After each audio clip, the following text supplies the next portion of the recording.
welcome to episode 51 of Stitched in Sweden. I'm Maria, and you can find me on Ravelry and Instagram as mmonska.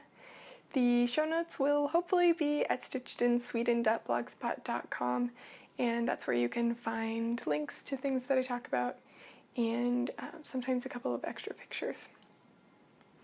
So today I am back to talk to you a little bit about some knitting, some more sewing, some bread making, and jam. So I thought I would start with the knitting at the top of the episode and kind of work my way through the other topics so you can decide if you're interested in them or not.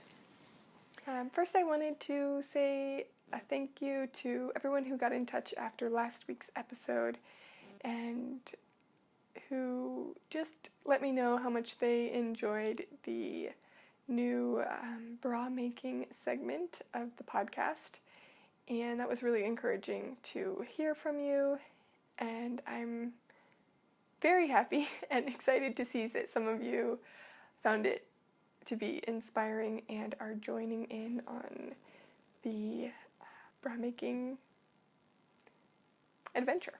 Starting out today, I have two works in progress that I've been knitting this week, and I noticed at the beginning of this week when I started to knit a little bit more on some projects, I kind of had a realization that maybe the reason why I don't tend to knit that much in the summer is because I actually don't watch hardly any podcasts during the summer. I find it to be more of a winter, fall, spring activity when I am sitting on the couch underneath a blanket and watching some podcasts and knitting. I don't think that I can really watch anything, almost any TV show or podcast or anything, without knitting on something.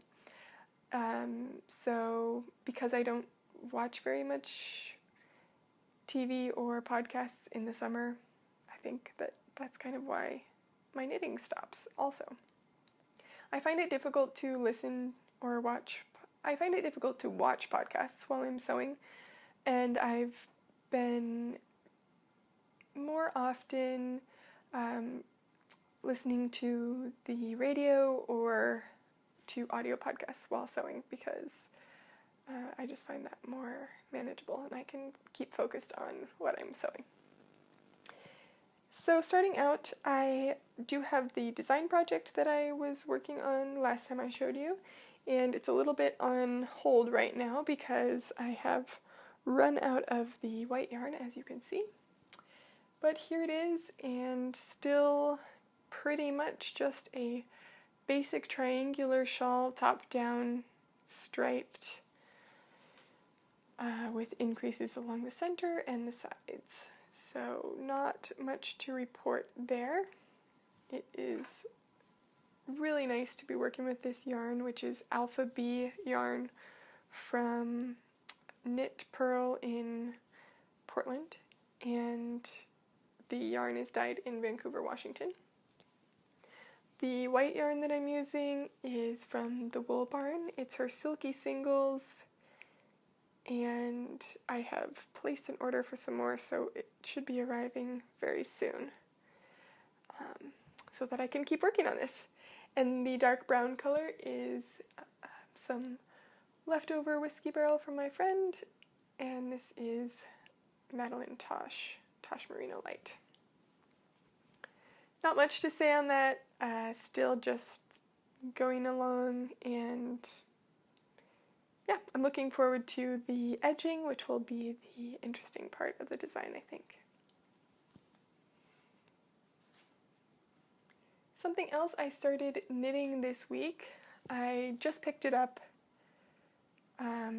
this morning, actually, and I wound up 2 balls of this beautiful eggplant color Brooklyn Tweed Loft. This is the plume color, which has flecks of reds and blues in with this very deep purple. And Loft is a yarn by Brooklyn Tweed.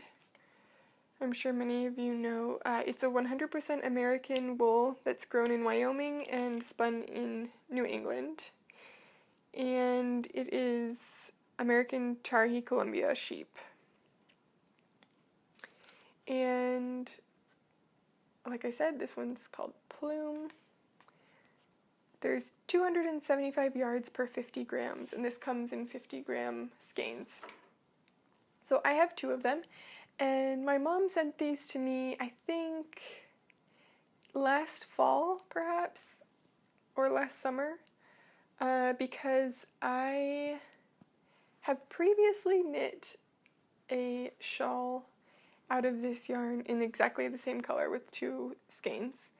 I previously knit the Rock Island shawl, and I actually lost that shawl when we were in San Francisco the week before I moved to Sweden. No. It wasn't I've had it while I've been in Sweden, so it must have been... I think I've had it while I was in Sweden. Anyway, for some reason I was in San Francisco in December, and I lost that shawl. I think it must have been like 2 winters ago or something. Anyway, I was really sad because this shawl was my go-to winter shawl to wear with my wool winter coat, and I just really loved it because it was nice and warm and lightweight at the same time. And I really don't lose things very often. Just as a person, I don't lose things. And so it was really surprising and sad for me to have lost it. So my mom sent me the yarn to make a new one, and I've kind of just been waiting to the right time when I was ready to cast it on again and start. So this is the beginning of the Rock Island shawl, which is a pattern by Jared Flood, and I actually have the hard copy of this pattern, which is not that common for me, but I bought this at Church Mouse Yarns and Teas in Bainbridge, Washington, on Bainbridge Island, which is just outside of Seattle, Washington. And there's a really cute yarn shop there, which, as the name says, has yarn and tea, which I would say are 2 things that I really enjoy. And I bought this pattern kind of as a memory of the time that I had in Tacoma, where I went to school, and also just as kind of the proof, I guess, that I had become a knitter with a capital K who could knit something like this. This shawl is knit from the lace edging upwards towards the I guess point of the shawl. I think I can show you this back part. So it's knit back and forth along the edging, and then up into this point is the finishing point. And I, like I said, knit it before. I remember I cast on winter break my last year of school, and we were up in Colorado in the mountains at a little cabin there, and I cast it on. So this time I cast it on in August in Sweden, and this is how much I have so far. It's going a lot quicker than I remember it going before. I remember I had a really difficult time with the lace, which is on both sides, both the right side and the wrong side of the knitting, but it goes pretty quick at this point because I have just 12 stitches back and forth, and there's an 8-row repeat, and the edging has something like 70 or 75 repeats, which I will have to do before picking up all these little loop stitches along the edge and working my way towards the top part. So that's it so far. I had I think I had 5 grams or something left over, or 6 grams or something left over the first time that I knit it, and I actually have that yarn with me here. So just in case my gauge has changed or something, I know that it's pretty close with 2 skeins of the loft, and I have just a tiny bit extra in case I will need it. I'm knitting this on Haya Sharp interchangeable needles, US size 6, which is a 4mm, and I really like these needles. They are definitely my favorite needles, I would say, for everything, pretty much. So that is the Rock Island Shawl by Jared Flood. The last thing that I worked on in terms of knitting this week was my Timeless Henley, and this is a pattern that I've been working on for several months. I've only been actively working on it probably for 3 weeks, maybe a month, but it has been on hold since summer when I stopped knitting. And I wasn't sure exactly how much was left to do on it because it had just been sitting in a bag for all of that time that I wasn't knitting, and I hadn't opened it and looked at it for a long time. So after the podcast last week, I decided to pull it out and see what was left to do, and I was kind of expecting to have one sleeve to knit and the neckband, because I was pretty sure that I had ripped back the sleeve. But I opened it, and I mean, either there was little knitting elves or fairies or something knitting my sleeve during the summer, or I must have re-knit it and forgotten that I had done that, because my sleeve was all but 3 inches finished, which was amazing because I don't particularly enjoy knitting sleeves. So, long story short, I had one finished object this week, which is my Timeless Henley, and this is what I have left of the yarn. I used 3 skeins of Hedgehog Fibers sock, which I think is a merino nylon blend. I'm not 100% sure on that right now, but it's a 4-ply. And I purchased this on a D-stash on Ravelry, and I bought 4 skeins, but I only ended up using 2.5 or so. I haven't weighed this end part, but there's probably about half a skein left here, or a little bit less. And so it's done. I had just a bit of the sleeve to finish, and then I picked up the neck last night, and actually before I picked up the neck, I wove in all the ends because there were quite a few. I wove in all the ends so that once I was finished with the neck and bound off, it was pretty much actually finished. And I have it down here, which I will pull up quickly and show you, but it is still wet because it's blocking. So I don't want to hold it up too much because I don't want it to like get too much out of shape. But here it is. Ta-da! Yay! And I sewed on the buttons and everything because I knew that if I didn't do it right then, those buttons were going to sit there for another couple of months before being sewn on. So I'll be sure to show you that in more detail next week when it is dry, and maybe I'll even be wearing it because it is pretty cold here in Sweden at this point. I mean, not cold, but it's not summer anymore, I would definitely say. The birch tree outside the window is turning colors already, and it's pretty brisk in the air outside. So short season is definitely over, and I even wore a sweater to the store today and jeans. So I'm happy to have that sweater. I think it will be a perfect beginning of fall garment to have because since it does have pretty big lace holes in it. Oh, I just heard a sound, which is one of my jam jars sealing. I'll get more to that later. Anyway, because there are kind of large lace holes in it, it will be warm because it's wool, but also it will be more of a lightweight pullover for fall, I think. So I'm really looking forward to wearing that. I'm also going to plan on going into more of the details on the sweater, like the finishing techniques that I use and stuff, next week when I can actually show you them up close. All in all, it was a really fun project. It went pretty quickly despite taking me a long time.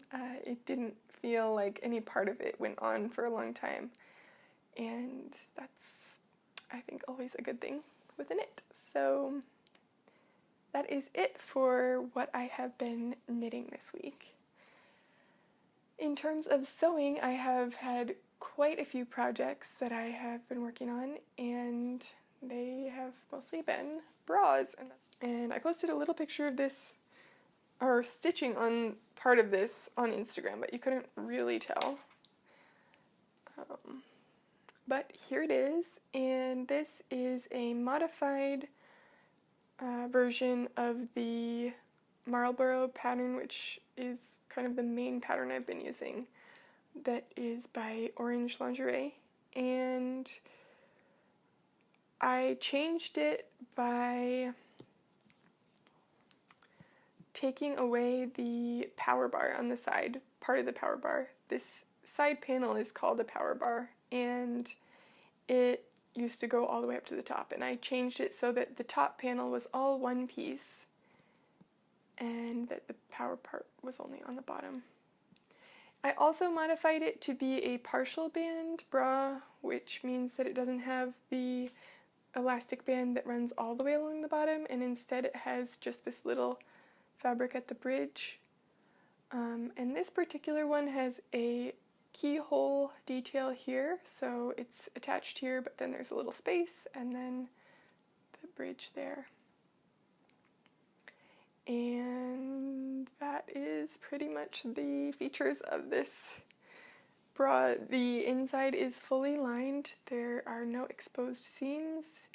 I've sealed the seams here with a tricot tape that basically you just make by folding some tricot fabric in thirds and sew it on. Usually I don't have it on this middle seam because I make the seam so that it's not exposed, but I messed up there and ended up having to do that, so, which is fine. And it worked well. This is the first one I've done the lace along the entire back part and had like the scallop along the edge, and I think it's a really nice feature to it. The lace pattern matches on each side, so it's like pretty much perfectly mirrored, which is nice and doesn't take that much time to do, but just takes a little bit more attention to detail. And this bra is probably, I would say, the best one that I have made in terms of fit and comfort and wearability, and I really like it. So I'm quite pleased with that. I just remembered that I was planning on going into kind of the anatomy of a bra for a sewist. Like, I'm sure you know kind of what a bra looks like. But I thought I would go into some of the terminology and then also sort of a list of essential tools and supplies that you might need if you're interested in bra making. Because I did have quite a bit of interest after last week, and some people got in contact and asked about supplies and yeah, kind of like what they would need to start making bras. So I thought I would share that, and I might just do that now so that I can kind of use the terminology and you know what I'm talking about. So I'll just use another one of my jam jars just popped. Okay, so I'll use another bra that I made this week and go through kind of some of the parts of it so that you can be on the same page as me in terms of terminology. So here's another bra that I made this week, and this is fabric that I got from the bra shop on Etsy, which is out of the UK. And I made this out of it's like a silky stretch fabric, this pink part and the silver part, and then this is a stretch lace as well. Okay, let's talk about the different parts. Obviously, here you have, these are like really not easy to hold and talk about.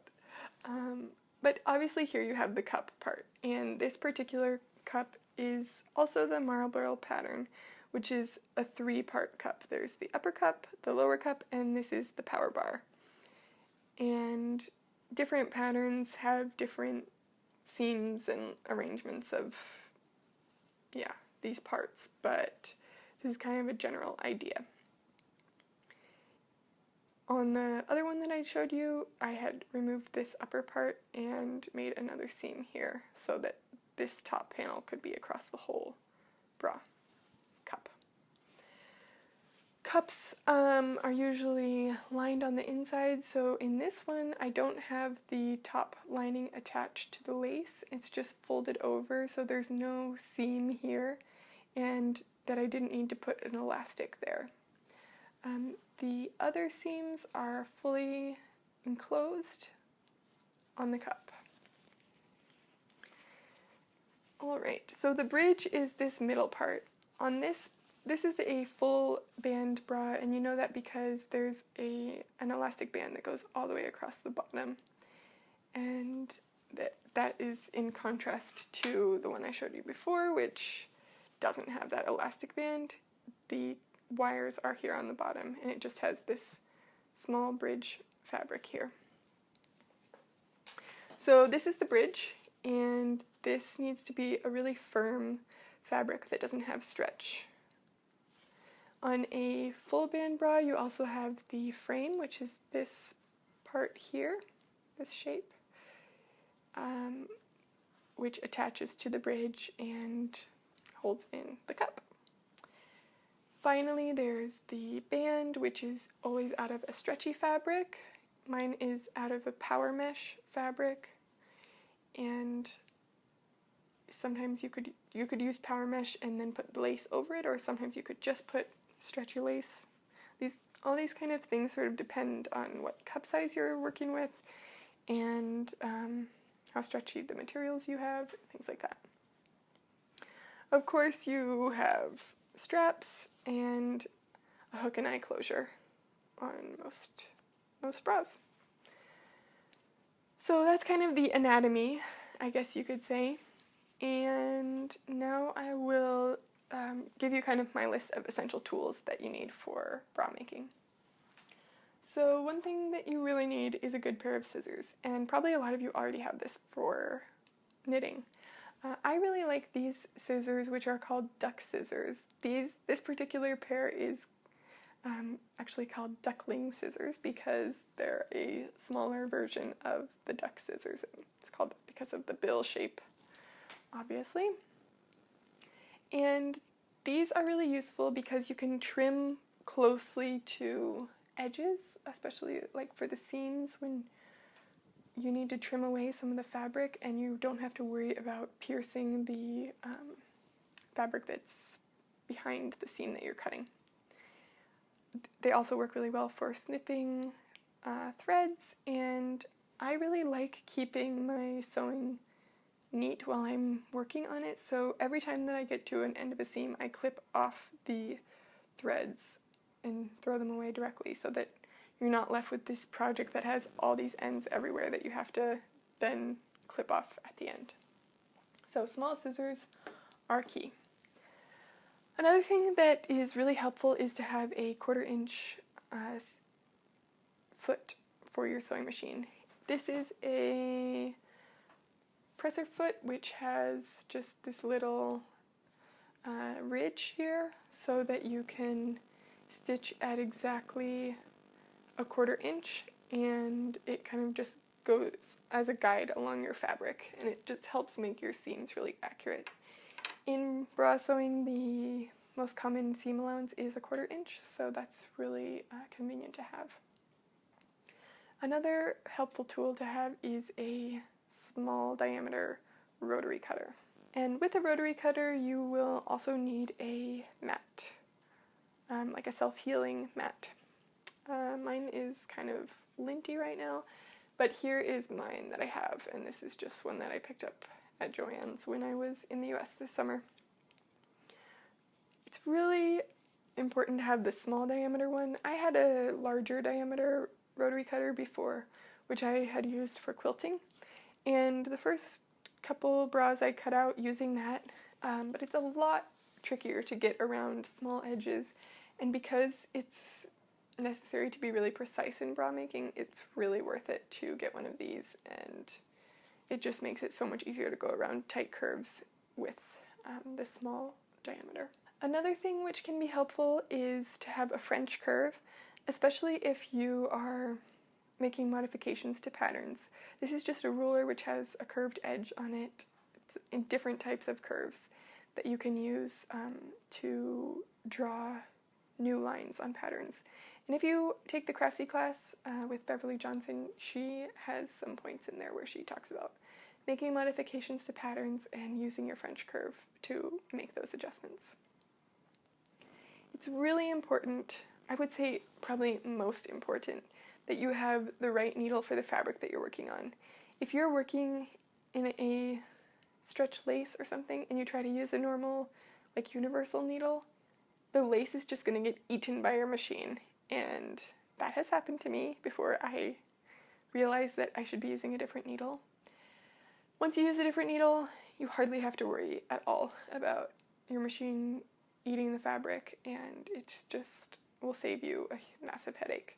So I usually use stretch needles. Here is an example of the ones that I use. It's just these little stretch needles, 7511. And I also have used these Microtex ones. It kind of just depends, like you just have to get a feeling for it with the fabric that you're working on and test it out a little bit first to see what's going to work for that fabric. I have done some of the elastic sewing with universal needle because that was recommended, but I find that a lot of times it skips stitches, and just using the stretch needle makes it a lot nicer without skip stitches, so usually I just do that. If you are going to be making any modifications, which you probably will need to after the first one that you make, because you'll see little small things that you could change, you need to have some just normal paper to cut up your pattern. It would be most helpful if you have a copier, actually, or a printer, and you could reprint your pattern multiple times, and then you could just go directly from that. But I don't have a printer or a copier, so I just have been copying by hand the patterns again, and then cutting them out in different ways to make some adjustments. And finally, for essential tools, you need 2 types of glue things, I guess. First is a glue stick. This is just a normal glue stick from Target, I think. It's washable, and this one happens to be disappearing purple, so when you first glue it on, it's purple, and then it dries clear, and it's washable. When you're working with lace, especially when you have a lining fabric also, sometimes it's nice to just glue it down or glue them together so that they're not moving around in different ways, and then it just washes out right away, so definitely recommend that. And then you also need a little bit of this fray check, which you can put on the ends of the underwire channeling, and it stops them from fraying because actually you just cut those off and leave them raw. Okay, so those are the essential tools, I would say. And then there's also some essential fabrics for bra making, and I will show you that using my other new bra as an example. Now this is made with the lace fabric that I was showing you last time. And I'm really happy with how this bra turned out. It's a little bit on the tight side, I would say. Like around the band is a little bit tight, but I think that it will loosen up a bit with wearing. And it's still wearable, so that's good. On this bra, you can see that I have this all over black lace fabric, and that was a stretch lace, which basically comes in usually like a 6-inch to 10-inch wide long strip of fabric, which I showed you last time. So you need some sort of lace outer fabric if you're interested in, obviously if you're interested in doing a lace bra. Then you need elastics. You need to have some 3/8 inch elastic approximately for the like underarm seam for this seam here. And you can have a thinner elastic to seal off the top cup if you want. And you need a usually 1/2 inch or bigger elastic for the bottom band. So those are 3 different types of elastic that you need. Then for the inside, you also need some underwire channeling, which is a plush side channel that you can put the wire through basically.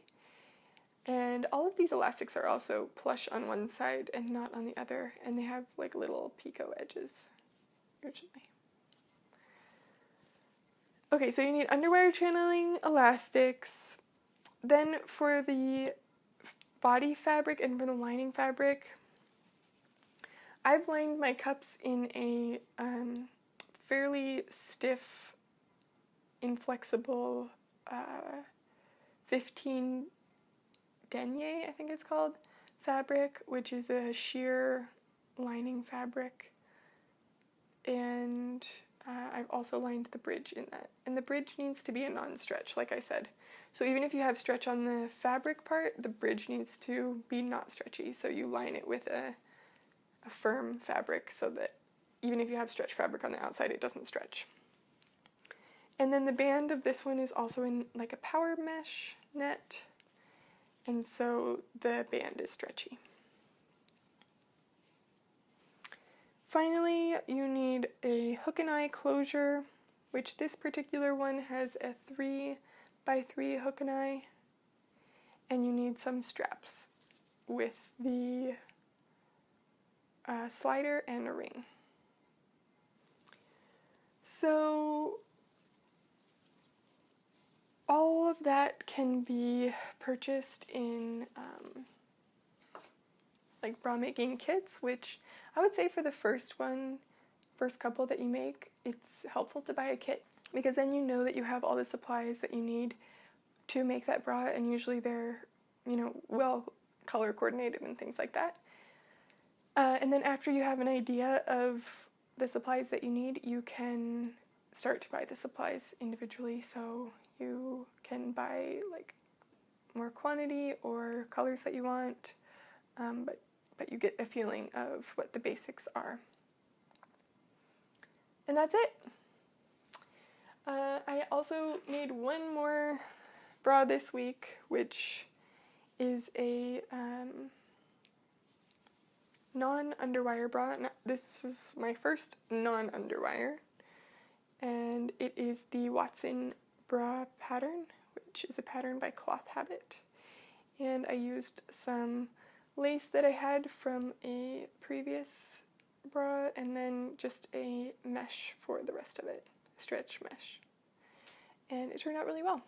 So actually, and on this one I also lined the bridge with a firm non-stretch fabric, which is important. And I didn't realize that before, so that's good to know. There we go. And that is bra making this week.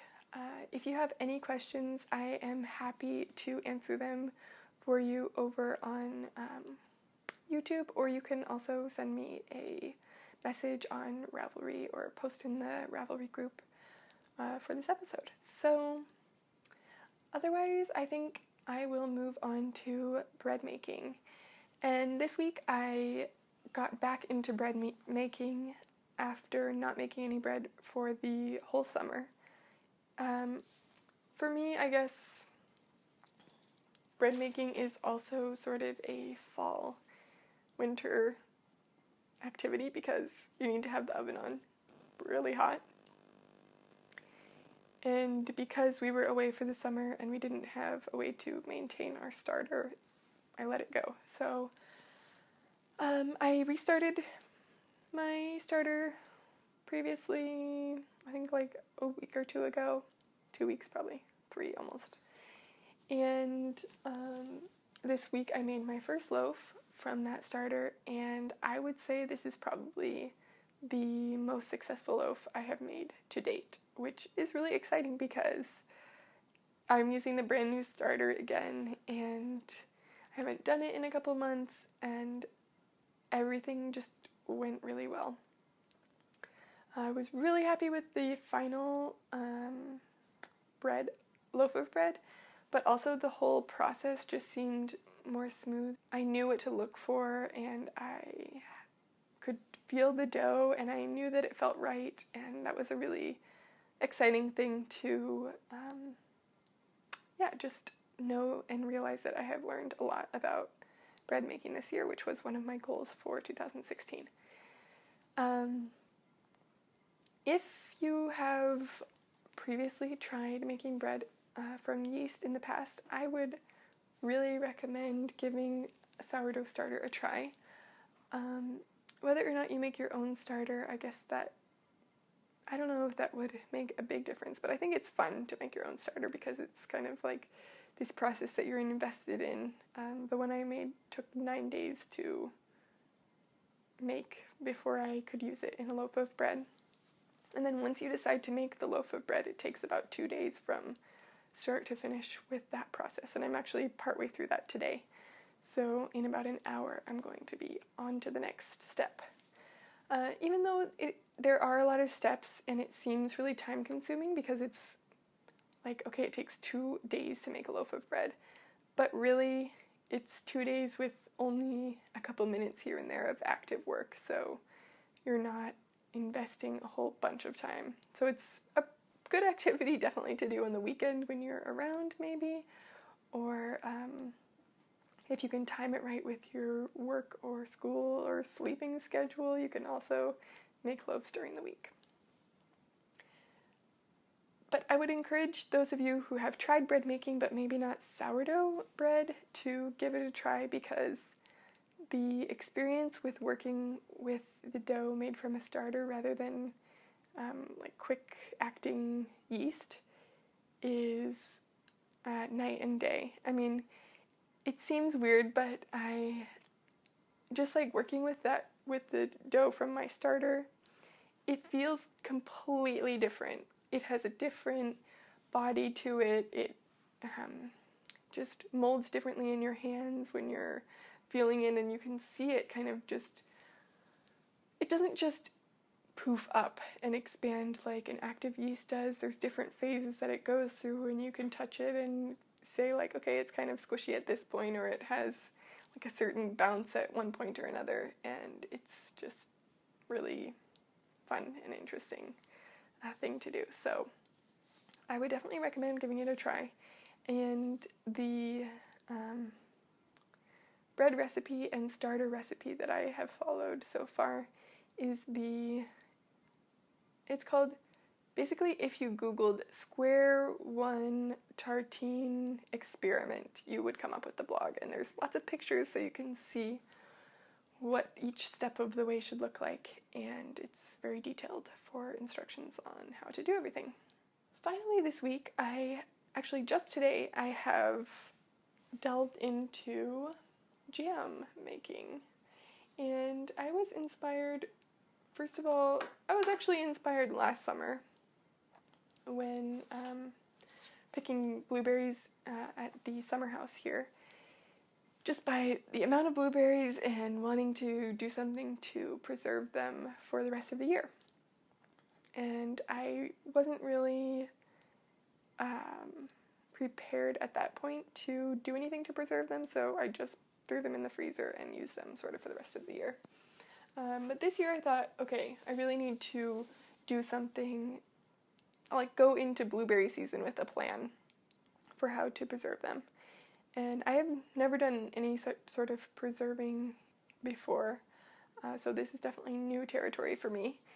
And I was listening to the A Playful Day podcast, which is an audio podcast.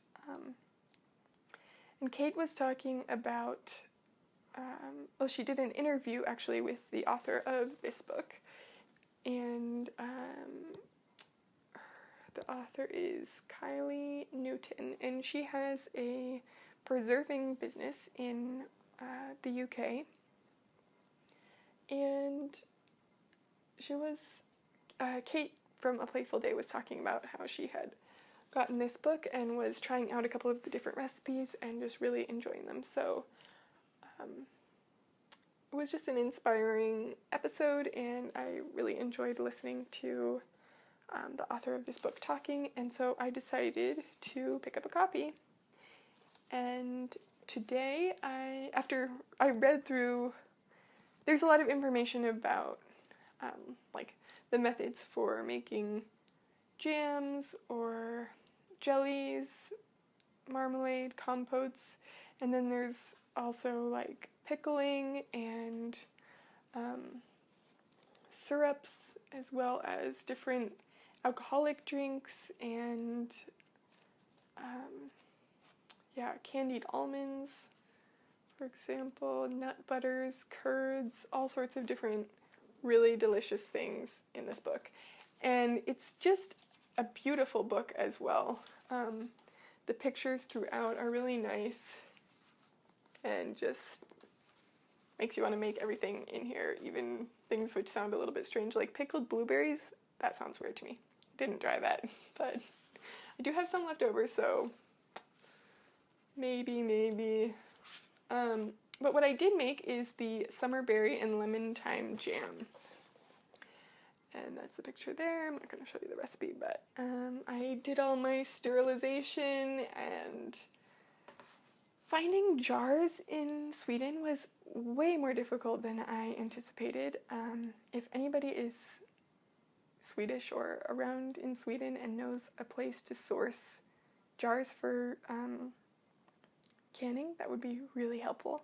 The only thing that I can really find are the clamp top jars, which apparently you can preserve in, but I'm used to the kind of classic mason or ball jars, which have the screw lid on.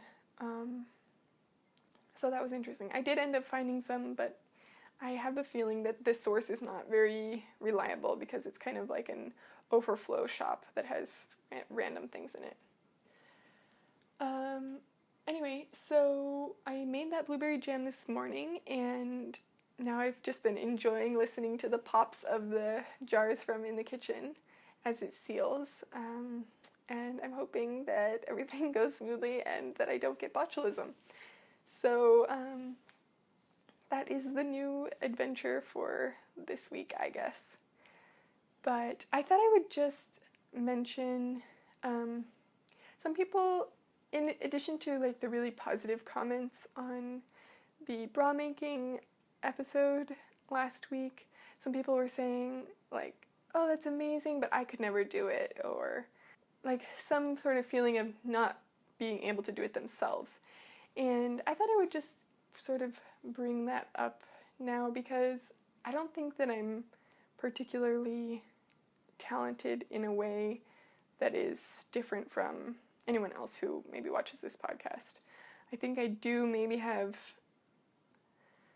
in some ways, a unique attention to detail, but I don't think that it's something that I was born with or somehow am like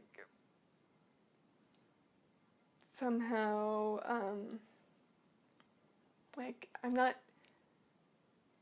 a better person, I'm not like better at things because I have this. Okay, maybe I am better at doing things because I do have this like extreme attention to detail, but the attention to detail is something which I don't think is innate, and I think you can decide to become detail-oriented and work hard to achieve the level of detail and perfection that you want, which could be different for different people.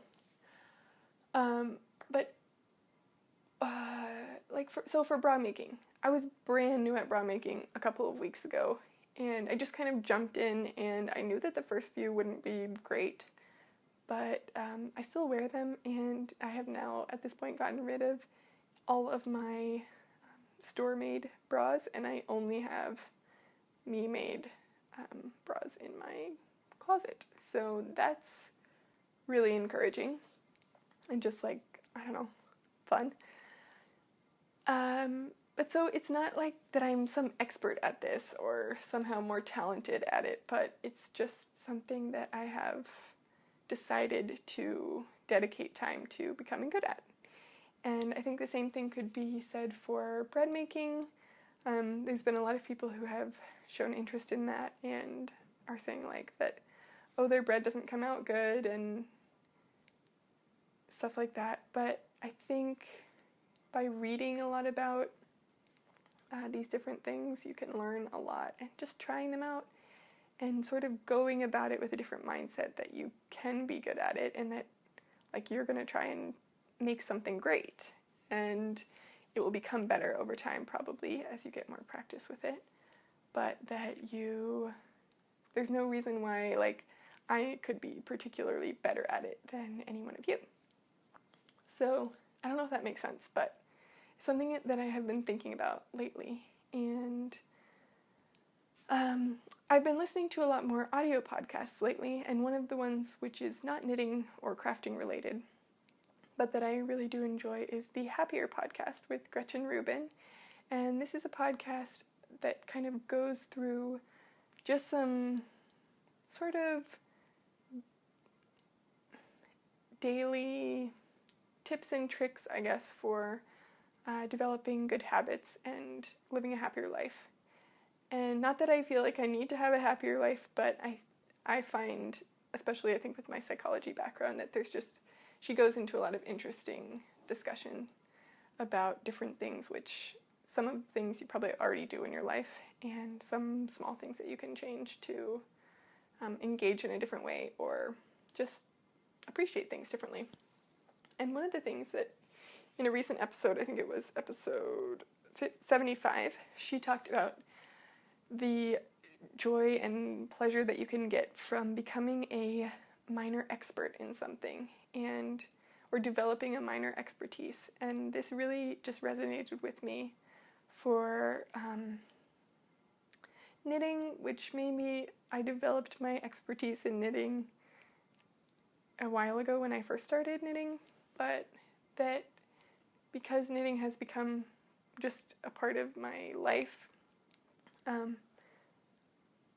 don't know that I'm an expert at it, but you can pick out different parts of knitting to develop different expertise in. So you could, if you've never knit lace before, you could sort of actively decide, okay, I'm going to try lace knitting, and I'm going to read about lace and see what it is about lace that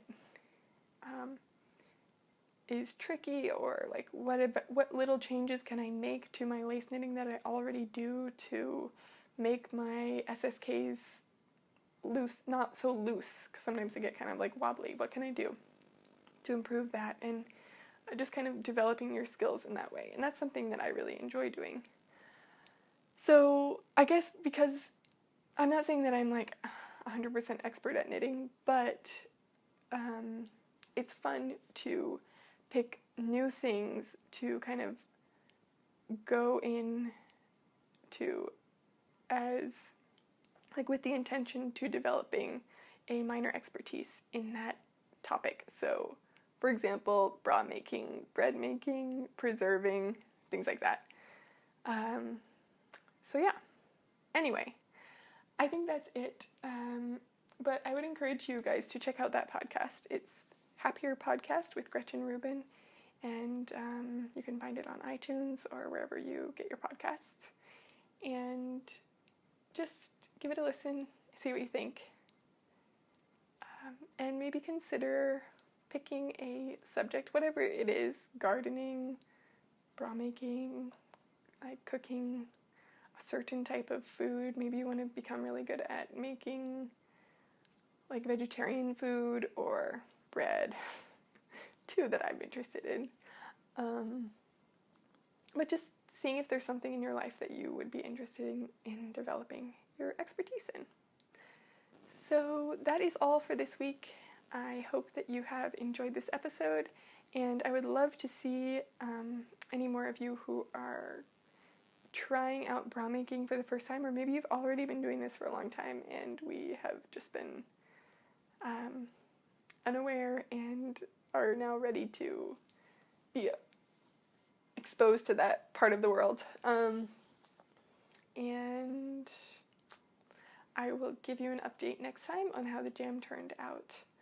So until then, happy knitting, happy sewing, and I'll see you then. Bye!